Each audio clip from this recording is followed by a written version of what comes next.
The Red Year, Volume 2, Forward.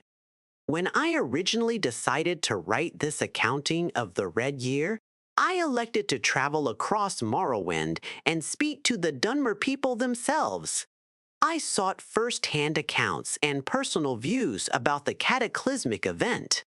I felt that if I simply did the research in the library stacks at the College of Winterhold, I wasn't really telling the tale that needed to be told. What struck me as I moved from city to city, town to town, camp to camp, is that all of the Dunmer I met shared an incredible bond of sheer courage and unshakable faith.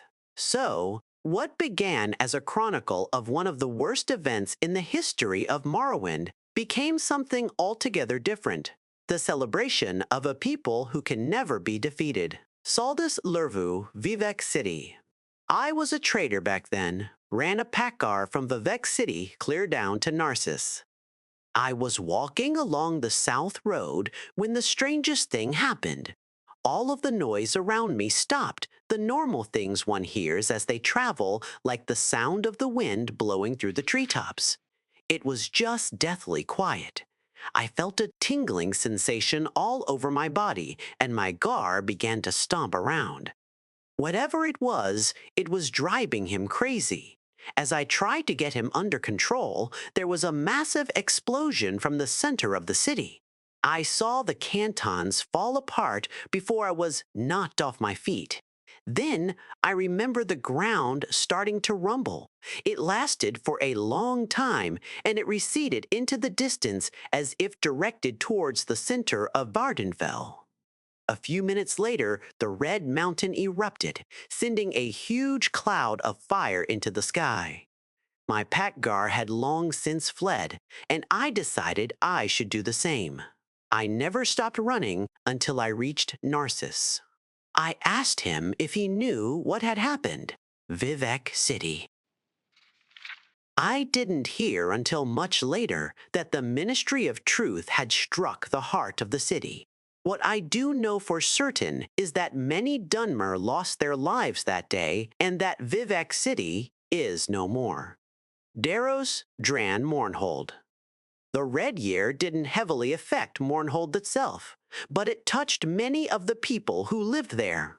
A lot of us had relatives somewhere on Vardenfell, and after the first day that the eruption occurred, we started receiving reports of widespread devastation in Vivec City, Sadrith Mora, Balmora, and Aldrune.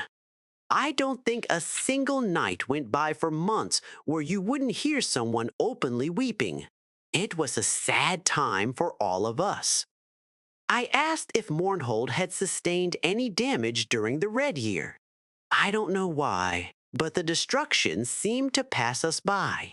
A few Dunmer claimed that it was the tribunal watching over us. But others claimed that the tribunal was to blame for everything. I actually saw a few of those disagreements come to blows. It was a strange time.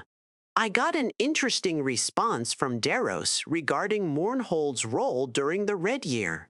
Relief efforts began almost a month after the mountain erupted.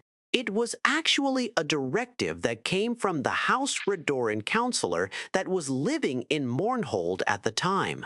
I can't remember his name, but he took charge of the situation and sent soldiers, supplies, and able-bodied Dunmer to the outlying settlements that had been hit the hardest.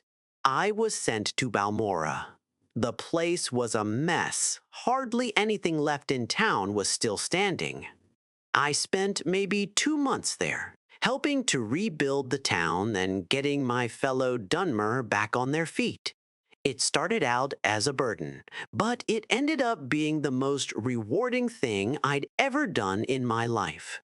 I started some friendships there that still last to this day, including my beloved wife.